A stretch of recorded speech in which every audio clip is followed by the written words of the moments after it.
Versículo 20. A sabedoria clama em alta voz nas ruas, ergue a voz nas praças públicas. De cima dos muros ela clama, nas portas da cidade faz o seu discurso. Até quando vocês, ingênuos, amarão a sua ingenuidade? Vocês, zombadores, até quando terão prazer na zombaria? E vocês, tolos, até quando desprezarão o conhecimento? Se acatarem a minha repreensão, compartilharei com vocês os meus pensamentos íntimos e lhes revelarei os meus ensinos. O que a sabedoria está falando? Que ela clama em alta voz nas ruas, ela está disponível, ela está em cima dos muros clamando, ela está nas portas da cidade fazendo um discurso, mas os ingênuos estão dando ouvido à ingenuidade, os zombadores estão tendo prazer na zombaria e os tolos estão desprezando o conhecimento. Por isso, 3 categorias de pessoas que nunca alcançam sabedoria: ingênuos, zombadores e tolos. Nossa. Mas se eles acatarem a minha repreensão, diz a sabedoria, se vocês acatarem a minha repreensão, eu compartilho com vocês os meus pensamentos íntimos e revelo os meus ensinos. Contudo, olha o versículo 24. Contudo, visto que vocês me rejeitaram quando os chamei, e ninguém se importou quando estendi a mão, visto que desprezaram totalmente o meu conselho e não quiseram aceitar a minha repreensão, eu, da minha parte, vou rir da sua desgraça. Zombarei quando o que temem sobrevier sobre vocês. Nossa. Caramba. É muito forte a sabedoria, dizendo que, já que vocês não quiseram, a minha parte agora é rir da desgraça. Porque quem não quer sabedoria vai caminhar para a desgraça. É o que a Bíblia está dizendo.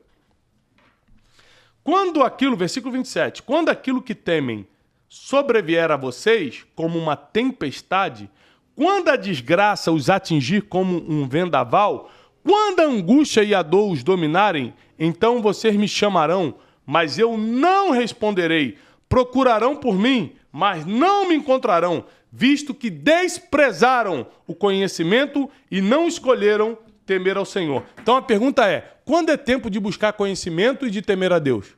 Agora. Quando está tudo bem. Esse é o tempo. Porque quando a desgraça chega, a sabedoria começa a rir da gente e fala, vocês vão me procurar, mas não vão mais me achar. Verdade. Porque vocês tiveram a oportunidade. Eu estendi a mão, vocês não quiseram. Quando é que eu estendi a mão? Quando você estava bem. Aí quando você estava bem, você confiou na tua própria força. Quando você estava bem, você achou que conseguia sozinho. Quando você estava bem, seus amigos faziam mais companhia do que o Espírito Santo. Então vai lá. É isso que a Bíblia está dizendo.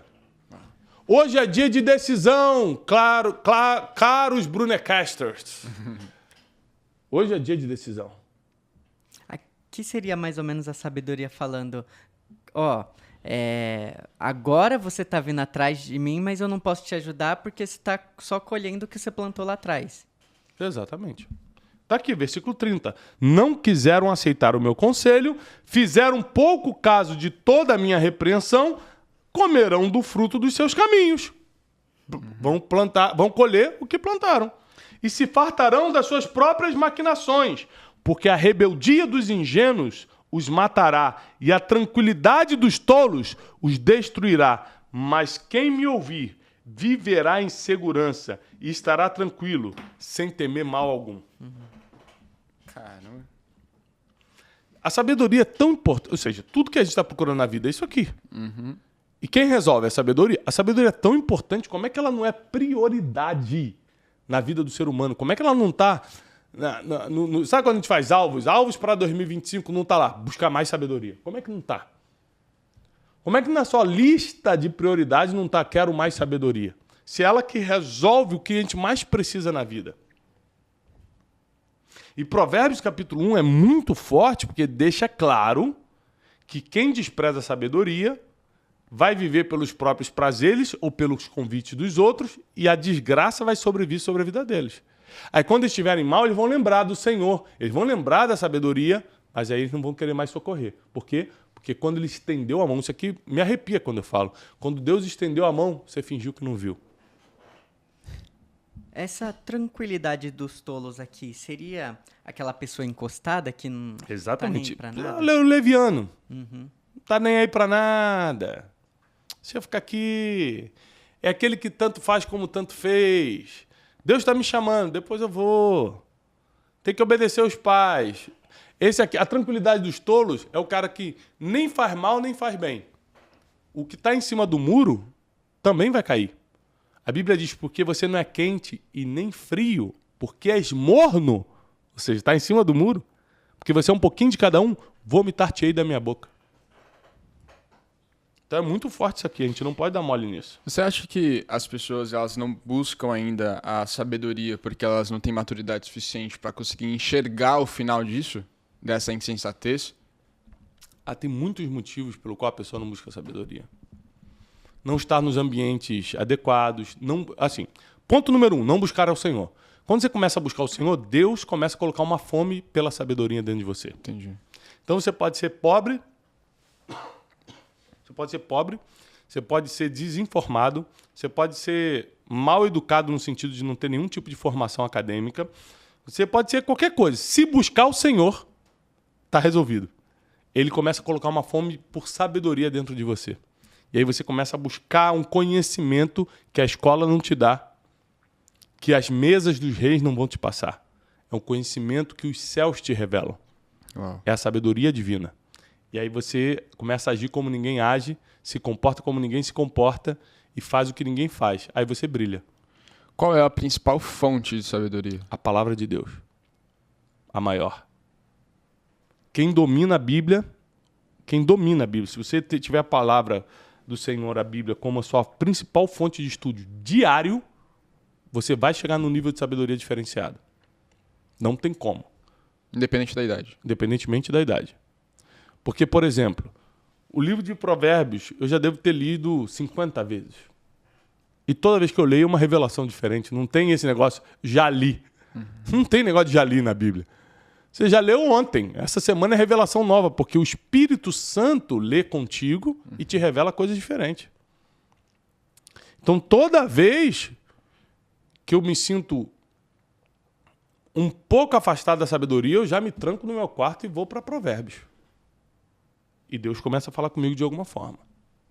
O que te traz para o quarto para ler é o temor do Senhor. Por isso que você tem que, acima de tudo, alimentar o temor a Deus. Ou seja, não ter coragem, isso vem através da oração, vem através do jejum, vem através da leitura da palavra. Você fica sem coragem de fazer o que é mal. Por exemplo, toda vez que eu pequei, que eu fiz algo que Deus não gostava, eu fiz porque eu estava fraco. É um processo. Você diminui a oração, está tudo bem na tua vida. Você para de jejuar, está tudo tão gostoso que eu quero comer bem todo dia. Sim. E aí você começa a negociar coisas que você não negociava antes. Tipo assim, você começa a escutar mais música do mundo do que o normal, você começa a ter mais papos nada a ver do que o normal. E até aqui não tem um pecado, mas você está se enfraquecendo. E aí você vai ficando insensível. E aí chega um nível de insensibilidade, que aquilo que você jamais teria coragem de fazer, você acha que dar um passinho é normal. Por quê? Porque o inimigo te sensibilizou através do afastamento da palavra, da oração e do jejum. Pequenas distrações. Pequenas distrações. Aí você fica insensível espiritualmente, aí você começa a pecar. Entendi. Você, quando está quente espiritualmente, você não consegue chegar perto. Você não consegue. Você fala, cara, isso não é para mim. Deus odeia isso. Então, toda vez que eu errei, foi no esfriamento. Então, o que eu faço hoje, 2025? Eu não permito que o inimigo me distraia a ponto de ir me esfriando. E lembre-se que não é de um dia para o outro. Leva semanas, meses para o inimigo te esfriar. E aí você vai e cai num pecado, seja ele qual for. É possível a pessoa ser ignorante em relação à sabedoria? Ela cair na tempestade, a desgraça vem sobre ela e ela não sabia que existia sabedoria? Ou a sabedoria sempre vem de encontro à pessoa? A Bíblia diz que a sabedoria clama. Se ela não prestou atenção, ou se ela simplesmente não quis, aí é com ela, irmão. Eu não sabia, mas eu gritei. É a mesma coisa você frequentar a escola, na prova caiu uma questão, você falar para a professora, eu não sabia que ia cair isso, mas eu dei a matéria. É a mesma coisa. Se você não prestou atenção, a culpa não é minha, eu dei a matéria. É isso que a sabedoria está falando. Não importa se vai ser por ignorância ou se vai ser por escolha. De alguma forma, você decidiu não deixar a sabedoria entrar. Por ignorância ou por escolha. E vai pagar o preço. Ou o preço da ignorância ou o preço das suas escolhas. Rapidinho, voltando um pouco nessa questão das distrações que você comentou, eu estava lendo o livro uma vez, e nesse livro ele dizia que uma das maiores armas assim do inimigo para nos distrair é a nossa própria rotina. Então, a nossa própria rotina, a gente vai enchendo coisas, se distrai e acaba enfraquecendo a nossa rotina espiritual. Tem razão, tem razão. Assim, se a sua rotina não inclui prioridades espirituais, tua rotina vai jogar contra você. Entendeu? Então, na sua vida, por exemplo, a sua vida de oração ela tem que ser prioridade a ponto de, se você orou e ainda está sentindo uma pressão espiritual, vale a pena você atrasar 10 minutos da academia e ficar mais 10 minutos orando, do que ser pontual no físico e errar no espiritual. Eu não estou te falando para você ser descompromissado com as outras áreas, não. Prioridade. É só uma questão de prioridade, exatamente. Porque se eu tiver academia, faculdade, aula para dar, qualquer coisa, e um filho meu ficar doente, sem dúvida nenhuma eu vou ficar com meu filho. Porque é questão de prioridade. Não é que eu não estou nem aí para as outras coisas, é que eu tenho prioridade. Então, isso deveria ser a nossa vida espiritual. Prioridade. Eu vim para cá hoje para os estúdios, e aí vim escutando louvor e vim orando. E falando, Senhor, dentro do carro. Ou seja, eu levo 10 minutos da minha casa até aqui. São 10 minutos a mais na presença do Senhor. Você podia jogar fora, pensando em qualquer outra coisa, pensando nos negócios, São 10 minutos a mais na presença do Senhor. O Senhor me fortalece. Me dá sabedoria. Está chegando a inauguração, que seja tremenda a inauguração da Terra Prometida, da Central de Estudos da Casa de Destino, que possam ir as pessoas certas. Aliás, você que ainda não decidiu, nós temos só mais 20 vagas. Nós vamos deixar agora aqui o link, só mais 20 vagas. E é muito simples para vocês. Se você já está em São Paulo, é muito simples. Você vai comprar um livro Emoções Inteligentes. Um livro. E esse livro é a sua entrada. Na inauguração. Você vai poder me escutar e escutar o meu mentor de fé, Cash Luna, diretamente da Guatemala, que vai estar conosco. Se eu fosse você, eu clicava agora, e garantia a sua vaga para 3 de fevereiro, às 20 horas, aqui em Alphaville, São Paulo, inauguração da Terra Prometida, Central de Estúdios e Auditório da Casa de Destino, nosso ministério. Tá bom? Tem um QR Code na tela e esse livro que você vai comprar é o livro desse link. Não é para você comprar em qualquer livraria e chegar lá com o livro. Tem que ser nesse link, gente, porque é por ali que a gente sabe que você comprou e controla o número de pessoas que vão estar.